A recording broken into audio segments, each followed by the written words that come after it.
నమస్తే అండి. కేఎస్బిఎస్ క్రియేషన్స్కి స్వాగతం. ఈరోజు నేను చూపించబోయే రెసిపీ వచ్చేసి టమాటా బాత్ అండి. ఉప్మా అంటే ఇష్టం లేని వాళ్ళు కూడా ఈ విధంగా చేసి పెట్టారంటే ఇష్టంగా తింటారు. నోట్లో పెట్టుకోగానే వెన్నెలా గొంతులోకి జారిపోతుందండి. అంత మెత్తగా ఉంటుంది, రుచి కూడా అంతే అద్భుతంగా ఉంటుంది. ఒక్కసారి ఈ విధంగా ట్రై చేయండి. ముందుగా దీనికోసం అల్లం, పచ్చిమిర్చి, ఉల్లిపాయలు, టమాటాలు సన్నగా తరిగి పెట్టుకోవాలి. కొద్దిగా కరివేపాకును కూడా తీసుకోవాలి. స్టవ్ పై ఒక వెడల్పుగా ఉన్న కళాయి పెట్టుకోవాలండి. కళాయి కానీ గిన్నెని కానీ పెట్టుకుని దాంట్లో ఒక 2-3 చెంచాల వరకు నెయ్యిని వేసుకోవాలి. నెయ్యి వేసుకున్న తర్వాత దాంట్లో బొంబాయి రవ్వను వేసుకొని వేయించుకోవాలి. ఈ బొంబాయి రవ్వని అడుగు మాడకుండా సన్న మంట మీద కలుపుతూ వేయించుకోవాలి. దీన్ని నెయ్యిలో వేయించుకోవడం వలన ఉప్మా చాలా రుచిగా ఉంటుందండి. చాలా లైట్గా కలర్ మారి మంచి వాసన వస్తున్నప్పుడు దీన్ని స్టవ్ ఆఫ్ చేసుకొని బొంబాయి రవ్వని ఒక ప్లేట్లోకి పోసి చల్లారనివ్వాలి. తర్వాత అదే కళాయిలో ఆయిల్ వేసి వేడైన తర్వాత పోపు దినుసులు, కొన్ని జీడిపప్పులను, పల్లీలను వేసి వేయించుకోవాలి.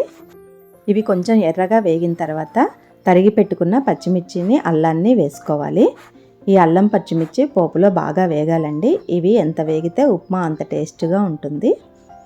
ఇవి కొంచెం వేగిన తర్వాత దీంట్లోనే ఎండుమిర్చి, కరివేపాకు కూడా వేసుకోవాలి.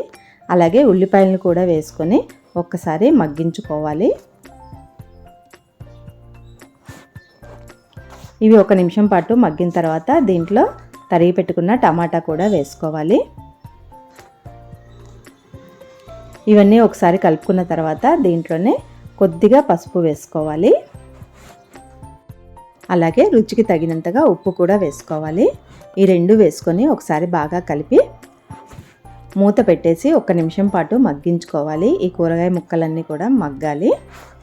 దీంట్లోనే మీరు గ్రీన్ పీస్ వేసుకోవచ్చు, క్యారెట్ వేసుకోవచ్చు, మన దగ్గర ఉండే దాన్ని బట్టి వేసుకోవచ్చండి.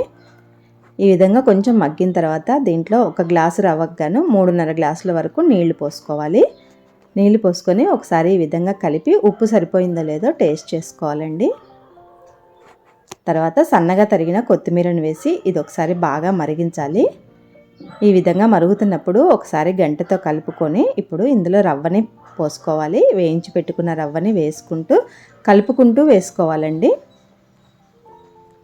ఈ విధంగా కలపకపోతే ఉండకట్టేస్తుంది.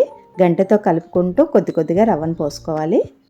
రవ్వ పోసుకున్నా కూడా మీడియం ఫ్లేమ్లో కలుపుతూ ఉంటే మనకి ఈ విధంగా దగ్గర పడుతుందండి. ఈ కన్సిస్టెన్సీలో ఉన్నప్పుడు స్టవ్ ఆఫ్ చేసుకొని మనం చల్లార్చుకోవాలి. మూత పెట్టి ఒక 2 నిమిషాలు వదిలేసామంటే మనకి ఇది కొంచెం సెట్ అవుతుంది. తర్వాత దీన్ని ఒక ప్లేట్లోకి సర్వ్ చేసుకొని ఇష్టమైతే దీంట్లో లెమన్ పిండుకొని తినొచ్చండి. చాలా టేస్టీగా ఉంటుంది. ఒకసారి ఇట్లా ట్రై చేయండి. నిజంగానే నోట్లో పెట్టుకోగానే గొంతులోకి జారిపోయేంత మెత్తగా ఉంటుందండి.